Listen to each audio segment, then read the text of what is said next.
head coach of the national team? Um, well, our team performance, we're finding a way to win. I think each and every game that we've played, there's something good about what we've done. I thought our defensive effort was locked in. We made it really hard for Serbia to get open looks and clean looks. So that was good. I thought there were stretches from an offensive standpoint that we had some fluidity, but for the most part, you know, offensively we were just, you know, we were bothered. Part of that was us, and part of that was Serbia just applying a lot of pressure to us. We just didn't handle that well, and hopefully we'll find a way to clean that up before we take on either France or Japan in a gold medal game. I mean, it's great to be competing for a gold medal. If you look at what took place over the beginning of the month to where we are now and the progression that's taken place, we find ourselves where we wanted to be. And no matter how hard it was to swallow dropping those 2 games in Vegas, which seems like a long time ago, to be competing for a gold medal is, I mean, it's rewarding, but we still got to get the job done. What would Coach John Chaney think about your coaching performance so far in the Olympics? He would definitely frown upon all the turnovers. That's for sure. So we got to value the ball a little bit better. But just overall, he used to call me Little Chaney. He would be extremely happy, proud, and wouldn't, you know, he would be the first one in line to hug me when I return to Philadelphia. All right, thank you. Next, we'll go to Faya Franklin. Hey, Coach D, how you doing today? How you doing? I'm well. So what did you like about Breanna Stewart setting the tone early on? And how cool is it for you to see all these different watch parties going on, celebrating and supporting Team USA? First, my Stewie is a coach's dream, to be quite honest. She has a high basketball IQ that can back it up with the skill set and the ability to just make plays on both sides of the basketball. You stick her, you know, in her, you know, not her natural position, playing a small forward, and she makes it look like it's her natural position. So, you know, great players are able to do that. And as far as the watch parties, I haven't really seen any because they're probably being broadcasted while we're playing. But, you know, I'm sure if I was on the other side of the world, I'd be cheering equally as hard as probably some of the households that are really just giving us that positive vibe we need being so far away from home. Thank you, Coach. Thank you. We'll go to Cheryl Coward and then Patrick Waring, you're on deck. Hi, Coach. Shortly after the game, there were some quotes from Sue Bird where she said that since you entered the knockout rounds, the team has become more and more focused and that there's another level that you can get to. What are your thoughts on that? I mean, that's par for the course. And I mean, we've been ramping up. You know, obviously we didn't look our sharpest today. But there are some parts of our, you know, some parts of the game that, you know, we really locked in, and that was on the defensive side of the ball.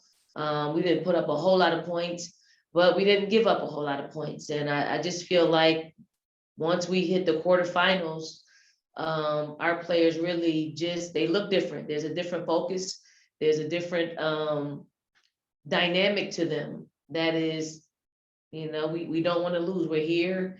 We want to compete for a gold medal, and if we don't win, we don't do that, and that takes a certain amount of focus by everybody. So everybody's amped up just a little bit more than they were the day before, and that's what the moment takes on when you're competing for a gold medal. Thanks, and good luck in the gold medal game. Thank you. Patrick Waring. Hey, Coach, you just mentioned a little bit ago about Coach Chaney in Philadelphia. I looked at something earlier today, or I guess yesterday. in 1996, Nike created a mural of you in Philadelphia. Can you kind of go back to that time and just kind of talk about your first thoughts and feelings when that was put up in Philadelphia, just with everything with your Olympic career from there to now, coming from Philadelphia, all of that? I mean, the mural was, I don't know why Nike chose me, but because they had some athletes that were household names, Lisa Leslie and Cheryl Swoops on our particular basketball team were some of the women they chose to highlight and publicize. And then there was me. And I think Nike really probably dug how I am just as a person, just being just real, just myself. I'm comfortable in my skin. And I think they created that mural knowing that it's so Philadelphian. And I'd be remiss if I didn't mention that there was a ceremony the day after we arrived. I did get one of my friends to stop by the hotel and ride by 8th and Market, and it was covered, but I saw how how big it was. I didn't know it was going to be an 8-story mural. So I cheated the ceremony a little bit, but was certainly surprised and happy in that moment that I could just be selfish and share that moment with myself. But I shared that moment the next day with so many other Philadelphians who truly always showed love throughout my entire career. And I think they appreciate me always bringing Philadelphia everywhere I go, and especially North Philly. All right, thank you. And Rafiq Lewison, you're next. Hey, Coach, congratulations on making it to another gold medal game. I just want to ask you, what are your thoughts about that play where Dan Taurasi did it behind the back pass to Breanna Stewart going for the fast break layup? Here's the thing about Dee. I don't think she was showboating. I think Dee was in the position where that was the only pass that she could complete.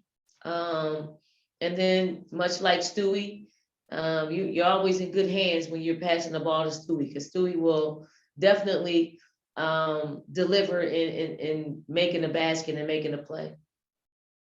And also for the first time WNBA players that are playing the gold medal game, what will this do for their WNBA careers going forward? I mean, I think anytime that you get a chance to play on an Olympic team with so many seasoned players, it can only help you. Now, obviously, if you get on the court and play, it's going to elevate your game. But to be around them in film sessions, to be around them in practices, just the way they communicate with some of the first timers, they are going to take that back to their WNBA teams, and I'm sure share it with other young players who have aspirations to playing in an Olympic Games and on an Olympic team. So I mean, their games are going to be elevated. So if their games are going to be elevated, it's going to have a trickle-down effect on their respective WNBA teams. Kind of like how it was during your playing days? Well,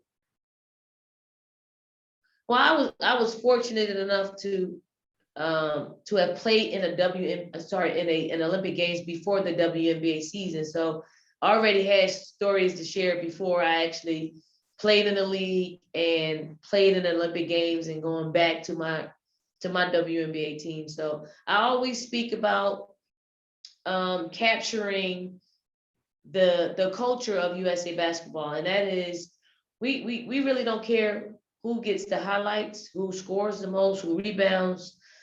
We only care about winning gold medals, and that is so pure and so innocent, and is not duplicated in any other sport that anybody could play on.